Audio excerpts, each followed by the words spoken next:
স্বাধীনতা অর্জন করা সহজ, রক্ষা করা কঠিন। বাচ্চা আসলে উঠানো খুব সহজ।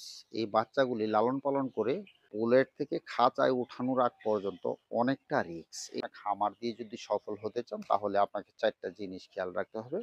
বিসমিল্লাহির রহমানির রহিম। প্রিয় খামারি ও কৃষি উদ্যোক্তা ভাই ও বোনেরা, আসসালামু আলাইকুম ওয়া রাহমাতুল্লাহি ওয়া বারাকাতুহু। আপনারা যে যেখান থেকেই দেশ অথবা প্রবাস থেকে আমাদের এই প্রতিবেদনটি দেখছেন, আপনাদেরকে ধন্যবাদ এবং কৃতজ্ঞতা জানাচ্ছি। আমি মোহাম্মদ হেলাল উদ্দিন, আমেনা এগ্রোর পক্ষ থেকে। আজকে এই মুহূর্তে আছি আমাদের পোলেট মুরগির খামারের মধ্যে। আমার পিছনে যে মুরগিগুলি আপনারা দেখতে পারতেছেন, এই মুরগিগুলি নারিশ কোম্পানির। মুরগিগুলির বয়স ৫ সপ্তাহ চলিতেছে। তো আজকে যে বিষয়টি নিয়ে আপনাদের সাথে কথা বলবো, সেটা হলো বাচ্চার ব্রুডিংটা কিভাবে করবেন এবং কিভাবে করলে আপনার মুরগিগুলি খুব সুন্দরভাবে খাঁচায় উঠাতে পারবেন, সেই বিষয় নিয়ে আজকে কথা বলবো। তো ভিডিওটি না টেনে পুরোপুরি ভিডিওটি দেখবেন, তাহলে ব্রুডিং সম্বন্ধে বাস্তব একটা অভিজ্ঞতা হবে। আর প্রিয় খামারিবৃন্দ, আপনারা নিশ্চয়ই জানেন আমি লেয়ার প্রোডাকশনের মুরগির পাশাপাশি লেয়ার পুলেট মুরগি নিয়ে দীর্ঘদিন যাবৎ কাজ করে যাচ্ছি। বছরের সকল সময় আমাদের কাছে লেয়ার পুলেট মুরগি থাকে। আপনারা যদি পুলেট মুরগি ক্রয়ের মাধ্যমে খামার শুরু করতে চান, তাহলে স্ক্রিন এবং ডেসক্রিপশনে আমার দেওয়া নাম্বার থাকবে, আপনারা আমাদের সাথে যোগাযোগ করবেন। আর আমাদের চেষ্টা থাকবে যে আপনাদেরকে শতভাগ সুস্থ এবং সকল ভ্যাকসিন সহ মুরগি আপনাদেরকে হস্তান্তর করার জন্য, যে মুরগি দিয়ে আপনি আপনার খামার ব্যবসা দিয়ে সফলতা অর্জন করতে পারবেন। বিসমিল্লাহির রহমানির রহিম। ইন্না নাহনু নাযালনা যিকরা ওয়া ইন্না লাহু লাহাফিযুন।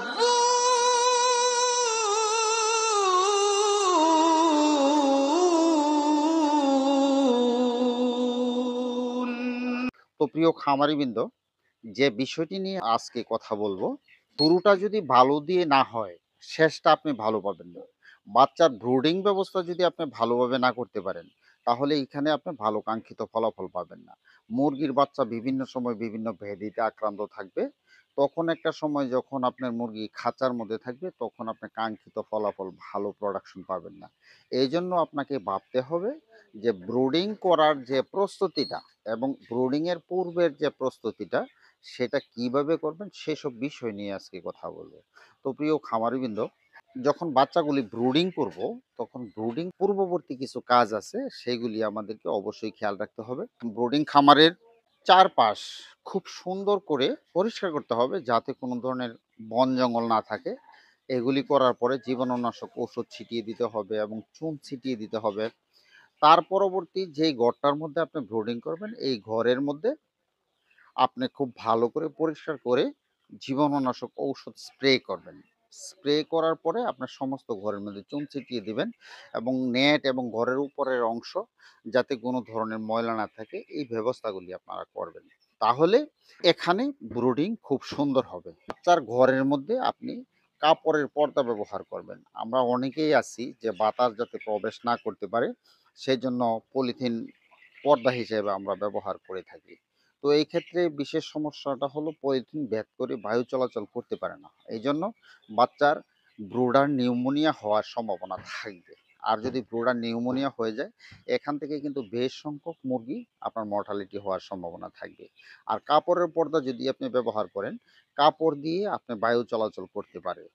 তো এইজন্য যে ব্রুডিং অবস্থায় এখানে যে একটা গ্যাসের সৃষ্টি হয়, সেই গ্যাসগুলি বেরিয়ে যেতে পারবে, তাহলে আপনার আর কোনো সমস্যা হবে না। আপনি যদি ১,০০০ থেকে ১১০০ বাচ্চা ব্রুডিং করতে চান, তাহলে এইখানে ২ টা ব্রুডার করবেন। ২ টা ব্রুডার করলে বাচ্চাগুলি ফাঁকা, ফাঁকা থাকবে, বাচ্চাগুলি খুব সুন্দর হবে। এই বিষয়গুলি অবশ্যই আপনাকে খেয়াল রাখতে হবে। আর যদি খেয়াল না রাখেন, তাহলে এখানে কিন্তু বাচ্চা মর্টালিটি হওয়ার সম্ভাবনা আছে। ২ টা ব্রুডিং আপনি করবেন। আর ব্রুডিং পূর্ববর্তী যে কাজগুলি আপনারা করবেন, সেটা কিভাবে? আপনি ১ম এ প্লেন শিটটা গোলাকার করে খুব সুন্দর করে ছাড়িয়ে নেবেন। এর পরবর্তীতে আপনি তুষগুলি আলাদাভাবে যেকোনো এক জায়গার মধ্যে বিছিয়ে জীবাণুনাশক ঔষধ ভালোভাবে এর মধ্যে স্প্রে করে ভালো করে উলট-পালট করে আপনার ব্রুডিং এর ভিতরে দিবেন। একবারে সমান যখন আপনার হবে, সমানের পরে আপনি এর উপরে পেপার বিছিয়ে দিবেন। পেপার বিছানোর পরে আপনি যে কাজটি করবেন, যেকোনো একটা প্রিবায়োটিক বা প্রোবায়োটিক স্প্রের মাধ্যমে ব্রুডিং এর ভিতরে করে দিবেন পেপারের উপরে যেন পেপারটা ভিজে। এর পরবর্তী কাজটা হলো হুবারের মধ্যে ২০০ ওয়াটের লাইট দিতে পারেন, ১০০ ওয়াটের দিতে পারেন। মানে আপনার যতটুকু প্রয়োজনীয় ততটুকু লাইট আপনি ব্যবহার করেন।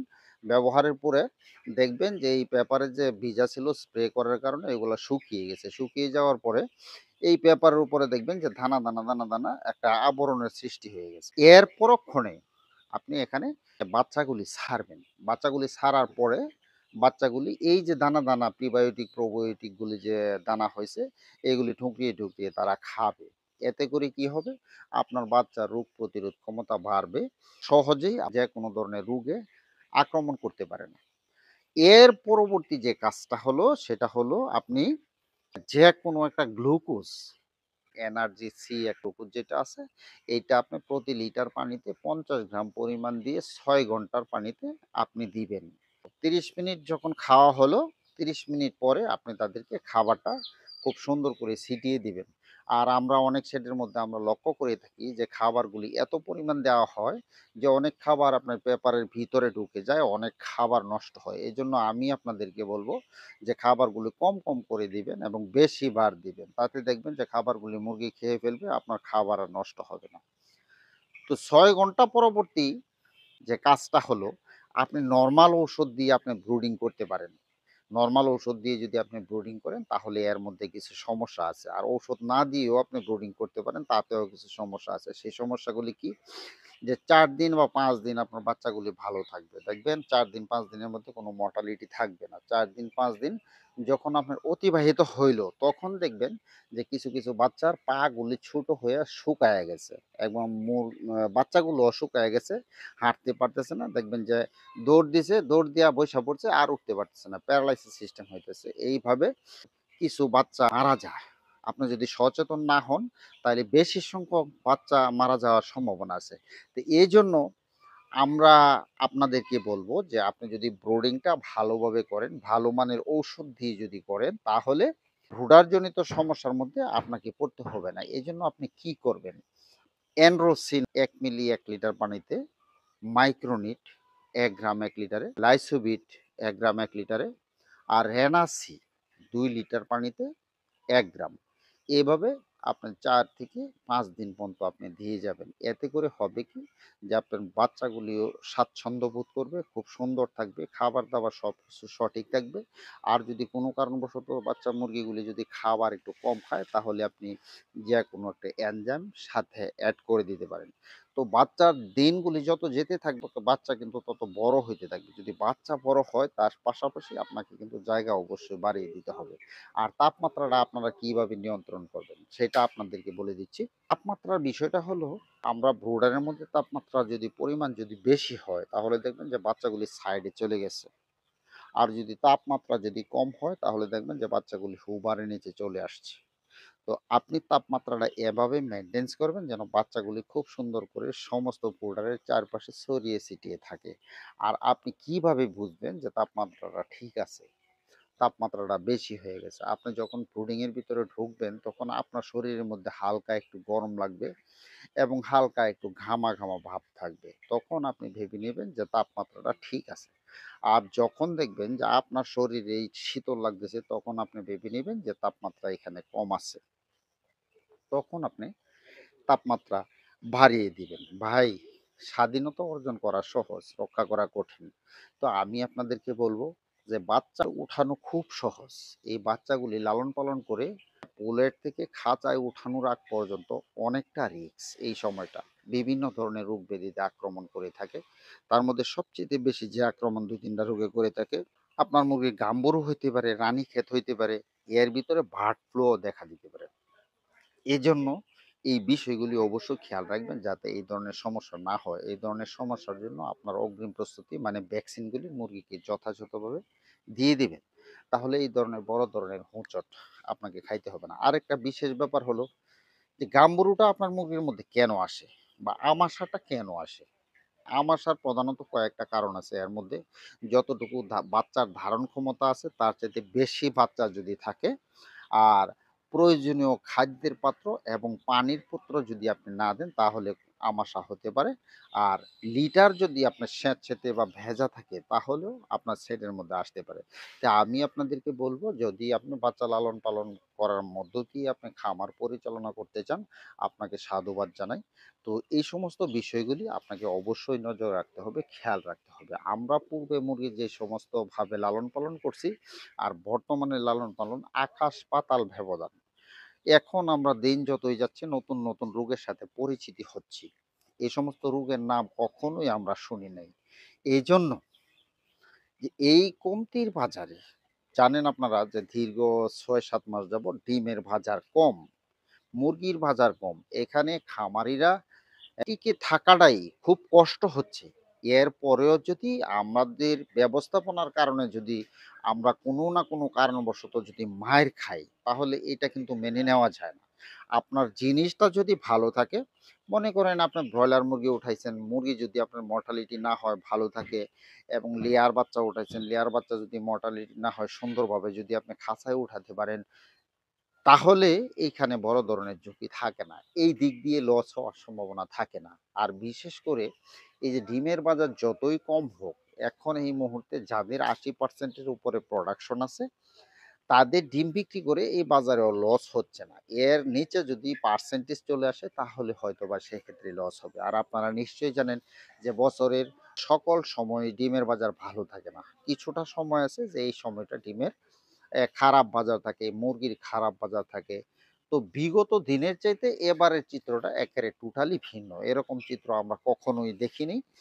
আমরা খামারিদের পক্ষ থেকে আমরা বলব যে সরকারের দায়িত্বশীল ব্যক্তিবর্গ যারা আছেন আমাদের দিকে একটু নজর দিবেন, যে আমরা ব্রয়লার মুরগিটা লালন পালন করে যেন ভালো বাজার পাই, আর ডিম উৎপাদন করে যেন ডিমের একটা ন্যায্য মূল্য পাই, দুধ উৎপাদন করে তার ন্যায্য একটা মূল্য পাই। আমরা যদি ভাই এইগুলির সঠিক মূল্য যদি না পাই, তাহলে আমরা এই খামারের মধ্যে বেশি দিন টিকতে পারবো না। আর আমরা যদি টিকতে না পারি, সাধারণ প্রান্তিক খামারে যারা আছি, তাহলে কিন্তু এই সেক্টর আস্তে, আস্তে আমাদের কাছ থেকে বিলীন হয়ে যাবে।